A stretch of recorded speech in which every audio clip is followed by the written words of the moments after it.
Bonjour et bienvenue dans Sa parole en action, un podcast proposé par Un truc à dire. Comme vous l'entendez, cette fois-ci, ce n'est pas Christelle qui anime le podcast avec sa voix chocolatée, mais c'est Josias. Aujourd'hui, nous sommes en compagnie de Benjamin Again qui va nous témoigner sur l'évangile au quotidien. Salut Ben, comment ça va ? Salut Josias, alors désolé, moi je sais pas si j'ai une voix chocolatée, mais ça va très bien. T'as une voix un peu chocolatée, on va dire. Mielleuse. Peut-être pas, mais bon. Peut-être pas. Bref, donc avec l'équipe d'Un truc à dire, on est vraiment honoré de t'avoir dans cette émission. C'est de plus en plus difficile de t'avoir, donc merci d'avoir accepté de témoigner sur l'évangile au quotidien avec nos auditeurs. Non, avec plaisir, merci de m'accueillir. Voilà, pour la petite anecdote, Ben fait partie des fondateurs de l'équipe Un truc à dire avec Timothée Barakat il y a quelques années de cela. Donc maintenant, C'est vrai, ça. fait une grande carrière dans la théologie. et voilà, pour la petite anecdote. Donc, on va t'écouter. Mais avant de nous donner ton témoignage, tu vas répondre à quelques questions, comme d'habitude. Donc, ma première question pour toi, c'est quel est ton verset biblique préféré ? Ouais, alors je pense que si je devais en choisir un, ce serait dans Acte 20, le verset 24, où Paul il dit ceci: « Je ne considère pas ma vie comme précieuse, pourvu que j'accomplisse ma course et le ministère que le Seigneur Jésus m'a confié, annoncer la bonne nouvelle de la grâce de Dieu. » Et j'aime tellement ce verset parce que c'est Paul qui montre son ambition, ce qui motive sa vie, d'annoncer Christ, d'annoncer l'évangile, peu importe ce qui coûte pour lui et peu importe combien ça va coûter à sa vie, il compte pas sa vie comme précieuse. Donc ça m'encourage et ça me motive pour moi au quotidien. Oh, ouais, ce passage, il est super fort et on voit de toute façon dans toute la vie de Paul son investissement pour l'évangile, mais ce passage, je trouve qu'il remet tout au centre, que notre vie, elle est pour annoncer l'évangile et c'est la première priorité. Donc ouais, super passage, très bon choix. Ça ne m'étonne pas de toi, Ben. Ensuite, on va enchaîner avec ton personnage biblique préféré. C'est quoi ton personnage biblique préféré si tu dois en choisir un seul ? Je dirais, autre que Jésus, c'est un peu la réponse facile, et bien sûr, c'est tous notre personnage par excellence qu'on veut suivre, mais ce serait l'apôtre Paul, justement, en raison du verset que j'ai lu, où il a cette ambition, ce but qui gouverne sa vie, qui gouverne tous ses choix, d'annoncer Christ, d'aller dans les endroits où Christ n'a pas été annoncé, d'aller annoncer l'évangile à toutes les nations, et tu vois que le gars, il est vraiment, il est prêt à tout pour ça, il est prêt à souffrir, il est prêt à tout traverser pour ça, et je suis tellement encouragé de voir sa vie, de voir sa fidélité au Seigneur, et de voir combien il a combattu pour l'évangile, et aussi de voir la grâce de Dieu dans sa vie, que c'était un gars qui persécutait les chrétiens avant. On n'aurait jamais rien misé sur lui, on aurait dit mais lui, il y a aucune chance qu'il devienne chrétien, et Dieu lui a fait grâce et Dieu l'a utilisé de manière remarquable, et ouais, donc ça encourage aussi pour d'autres personnes à qui on se dit mais c'est impossible que cette personne-là devienne chrétienne. Dieu est plus grand que nos pronostics, et c'est une bonne nouvelle. Ouais, Dieu est plus grand que nos pronostics avec Paul, je pense que c'est la bonne phrase. C'est vrai que quand on voit son histoire et le before, avant, on se dit mais lui c'est impossible, et même je pense humainement on se dirait avec tout ce qu'il a fait, lui vaut mieux qu'il fasse des petits trucs quoi.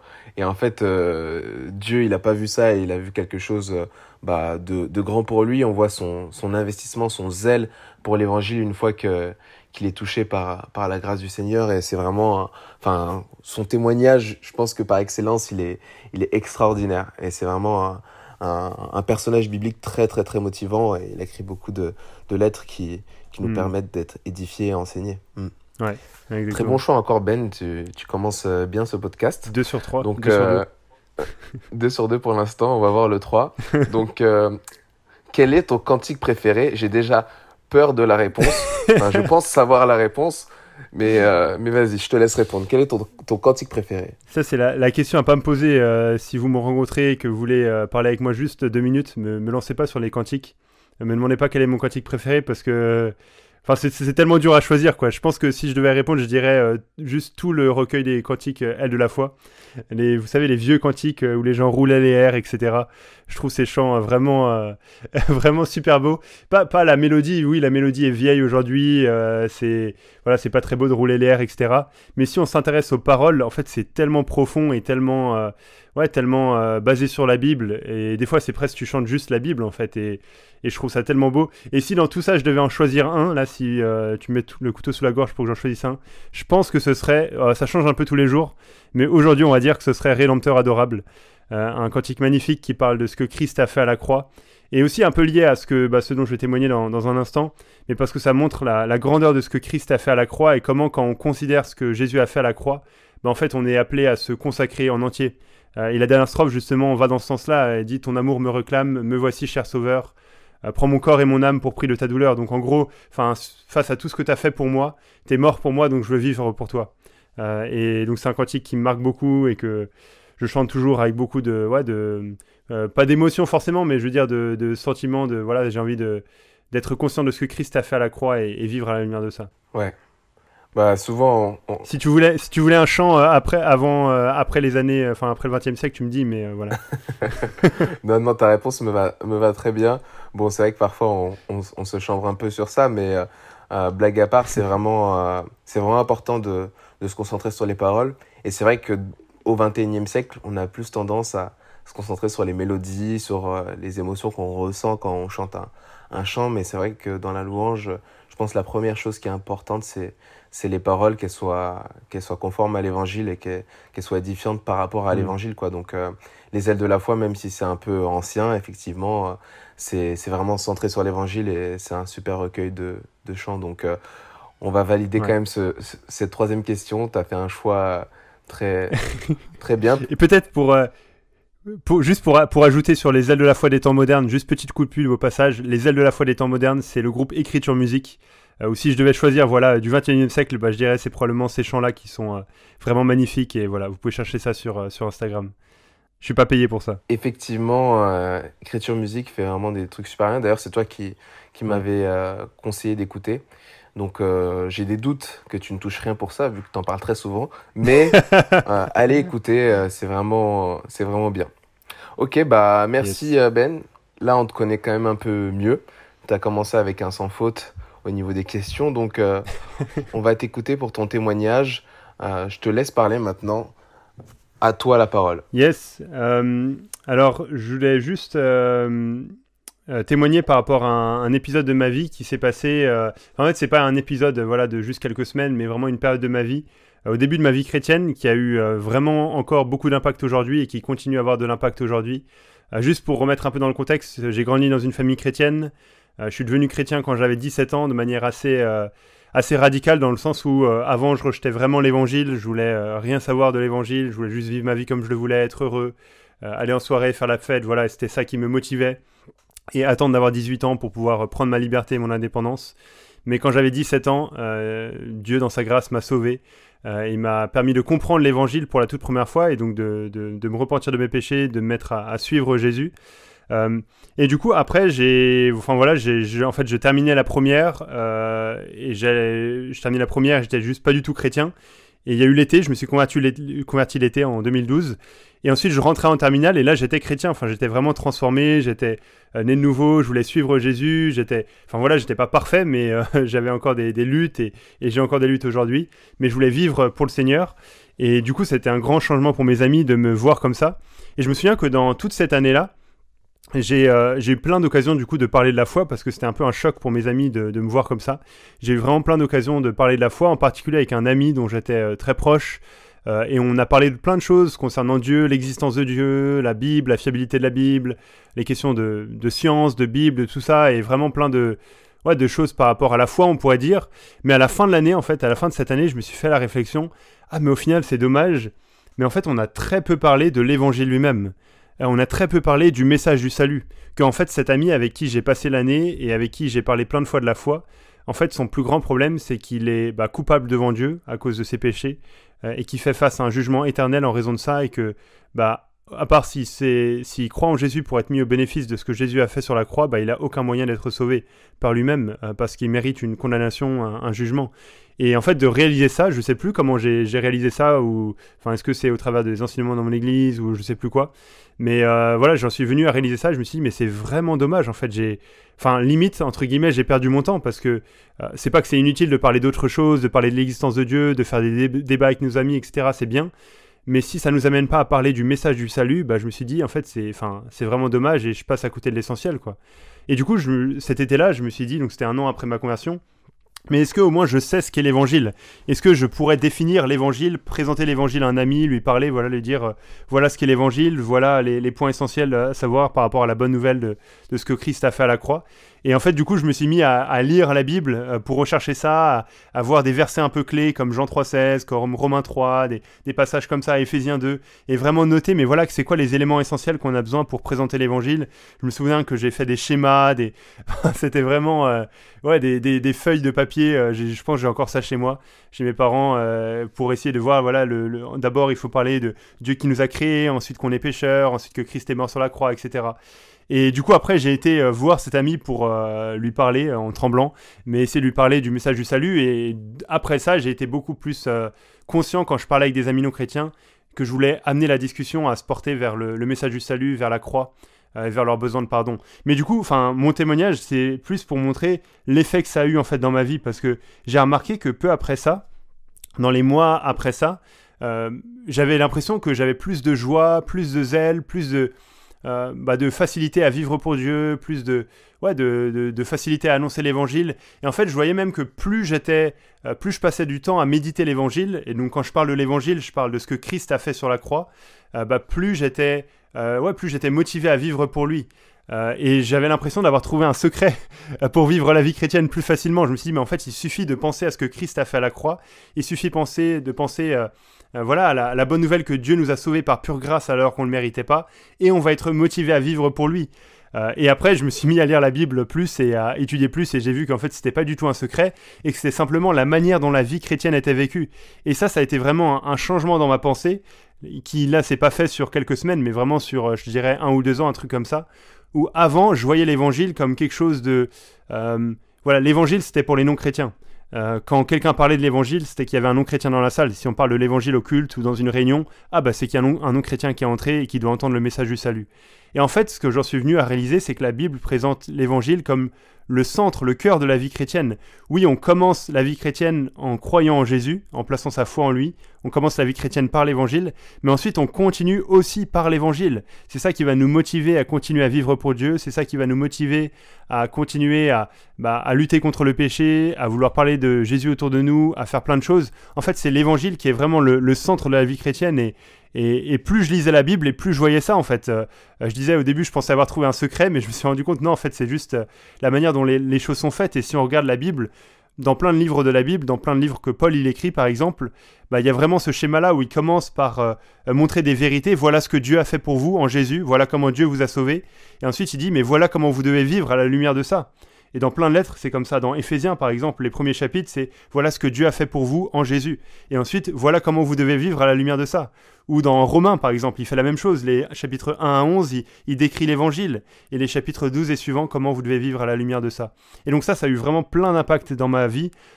Si je les décrivais, ça prendrait énormément de temps.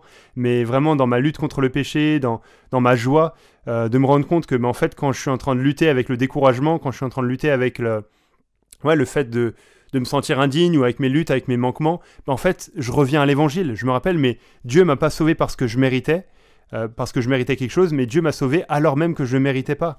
Et il m'a fait grâce, il m'a pardonné alors que je le méritais pas. Et donc, encore aujourd'hui, si je suis en bonne relation avec Dieu, c'est grâce à ce que Jésus a fait à la croix. Et donc, je reviens à la croix, je reviens au pardon que j'ai eu à la croix. Ou même, ça m'a donné beaucoup plus d'envie de parler de l'évangile avec mes amis. Je voyais la grandeur du cadeau que j'avais reçu de la part de Dieu, la grandeur du trésor que j'avais reçu alors que je le méritais pas. Et du coup, je me disais, mais je veux pas garder ça pour moi. Je veux pas garder ça égoïstement, ce trésor pour moi. J'ai envie de le partager autour de moi. J'ai envie de le faire connaître à mes amis. Donc voilà en quelques mots un peu mon témoignage. C'est pas un témoignage d'un moment précis dans ma vie, mais vraiment une période qui a commencé 1 an après ma vie chrétienne et qui a duré peut-être 1 ou 2 ans, où j'en suis venu à voir que l'évangile, c'est quelque chose à vivre dans le quotidien. Et c'est quelque chose auquel on doit revenir tout le temps, jour après jour. On dit même, on doit se prêcher l'évangile à soi-même.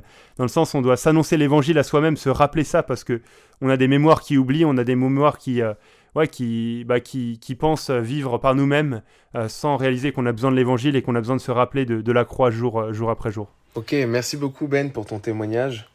Je me reconnais quand même pas mal dans ce que tu dis et on en avait discuté et c'est vrai que, comme tu le disais, j'ai l'impression que quand on parlait d'évangile, une fois que j'étais converti, Bah, pour moi, l'évangile, c'était pour ceux qui devaient entendre l'évangile pour se convertir, pas pour les gens qui étaient déjà convertis.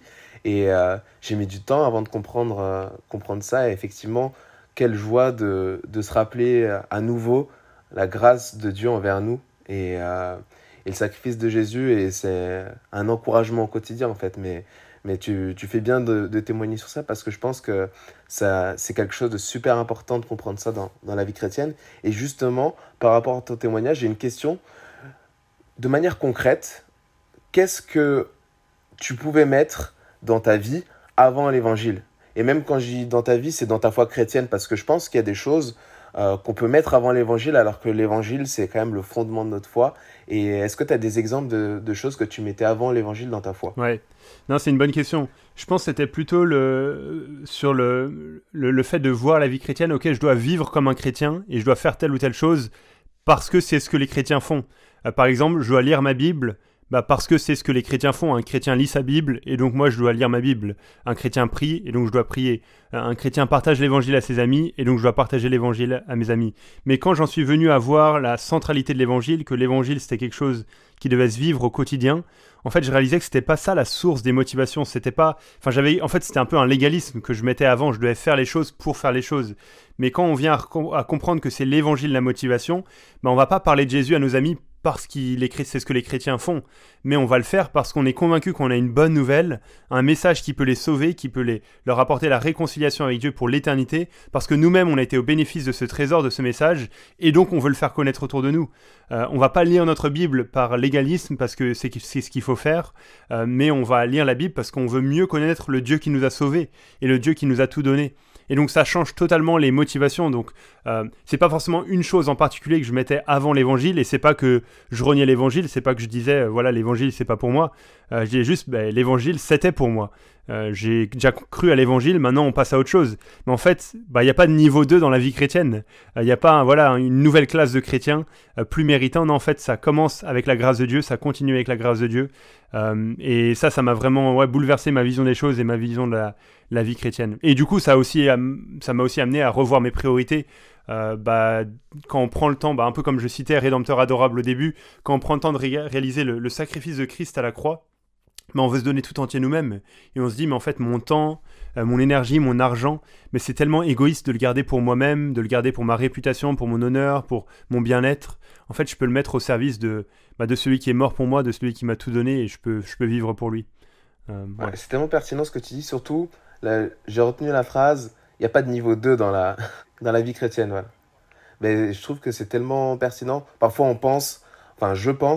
j'ai pensé que voilà, je commence au niveau 1, après je passe à ça, ensuite je passe à ça, ensuite au service, ensuite à des trucs et être beaucoup dans le faire, comme tu l'as dit. Mais en fait, finalement, il n'y a pas de niveau 2. Et au départ, c'est l'évangile et toute la suite, c'est relié à l'évangile et ça doit être notre moteur, en fait. Et on doit le relire aussi sans cesse pour pas l'oublier parce qu'on est des personnes oublieuses. Faut pas se mentir à soi-même. Ouais. Ouais, exactement. Ok, merci beaucoup pour la réponse à cette question. Maintenant, on va passer à la partie suivante. Pour illustrer la mise en application de la parole de Dieu, tu vas nous donner un passage que tu as choisi et on va en discuter un peu. Donc, il me semble que tu as choisi Tite 2, versets 11 et 12. Est-ce que tu peux nous le lire et nous expliquer un peu le contexte de ce passage? Ouais. Est-ce qu'il y a moyen de changer de passage maintenant ou c'est trop tard, Joe? En live comme ça dans le podcast. Colossiens 2, en fait, ce serait excellent par rapport à ce qu'on disait et le niveau 2 dans la vie chrétienne. Ok, vas-y. Allez, on coupe pas. Hein. Excellent. Non, t'inquiète. C'est du live, les amis, du direct. Voilà. Mais juste, les deux sont très bien. Allez lire Tite 2, 11 et 12. Vous verrez, c'est magnifique. Ça illustre la même vérité. Et que c'est la grâce qui est notre motivation. Mais juste Colossiens 2, j'hésitais entre les deux versets, et les deux montrent vraiment cette idée-là. Colossiens 2, les versets 6 et 7, ou le verset 6, dit ceci. « Ainsi donc, tout comme vous avez accueilli le Seigneur Jésus-Christ, marchez en lui. Soyez enracinés et fondés en lui, affermis dans la foi telle qu'elle vous a été enseignée, et soyez-en riches en exprimant votre reconnaissance à Dieu. » En fait, c'est un verset qui m'a vraiment, en fait, toute la lettre aux Colossiens qui m'a vraiment impacté dans ma vie chrétienne en lien avec cette thématique, parce que les Colossiens, ils étaient confrontés à des personnes qui leur disaient « Oui, vous avez cru en Jésus, c'est bien, mais maintenant il y a un niveau 2 dans la vie chrétienne. Maintenant, il faut ajouter telle ou telle chose pour vraiment plaire à Dieu, pour vraiment être agréable à Dieu. » Et Paul, il leur écrit pour leur dire « Mais en fait, non, Christ est suffisant. Vous avez cru en Jésus, c'est suffisant pour plaire à Dieu. Vous avez tout ce qu'il faut. » Et ce verset-là, il résume vraiment bien ça. Comme vous avez accueilli le Seigneur Jésus, marchez en lui. Et on peut penser, mais comment est-ce qu'on a accueilli le Seigneur Jésus? Comment est-ce que moi j'ai accueilli le Seigneur Jésus dans ma vie? En dépendant de lui par la foi, en recevant tout de lui, en dépendant entièrement de lui. Et c'est de la même manière qu'on est appelé à marcher, à continuer dans la vie chrétienne. Donc on continue dans la vie chrétienne de la même manière qu'on a commencé, par l'évangile. Et c'est pour ça que je disais tout à l'heure, il n'y a pas de niveau 2 dans la vie chrétienne, mais souvent moi je peux penser ça, je me dis, ah voilà, je fais telle ou telle chose, je suis un chrétien plus méritant. Ou alors, pour être vraiment un chrétien accompli, il me manque telle ou telle chose. Je dois être marié avec des enfants, je dois faire telle ou telle chose, je dois être pasteur, je dois être dans tel ou tel ministère, je dois avoir telle ou telle compétence. Et en fait, non, je lis ce verset et je me rends compte, mais en fait, il me manque rien pour plaire à Dieu. Il me manque rien pour être un chrétien complet, un chrétien accompli. J'ai déjà tout dans l'évangile. Donc de la même manière que j'ai accueilli Jésus, je peux continuer à marcher en lui, en dépendant de lui, en recevant tout de lui, et en vivant par sa grâce, et en restant centré sur l'évangile, en vivant l'évangile au quotidien. Donc c'est ça, ce verset-là, il résumerait vraiment bien mon témoignage, et cette idée-là de la centralité de l'évangile, et de réaliser que Christ suffit, et qu'on dépend de Christ jour après jour.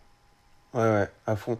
Et même dans la suite du passage, verset 8, il y a marqué « Veillez à ce que personne ne vous prenne au piège de la recherche d'une sagesse qui n'est que tromperie et illusion, qui se fonde sur des traditions toutes humaines, sur les principes élémentaires qui régissent la vie des gens de ce monde, mais non sur Christ. Car c'est en lui, c'est dans son corps qu'habite toute la plénitude de ce qui est en Dieu. » Et ça va aussi dans la suite de ce que tu as témoigné, dans les choses qui peuvent nous éloigner, où on peut rechercher des choses, mais c'est pas du tout ça. Ce qu'on doit rechercher, c'est Jésus. Et c'est tellement facile de dévier. Et justement, pour pas dévier, il faut rester attaché à l'évangile, qui est la base de tout. Donc, super passage. Un bon changement en live. Il y a pas de souci, puisque tu as choisi un passage, je trouve, encore plus pertinent par rapport à ce que tu as pu partager. Ouais, franchement, super passage.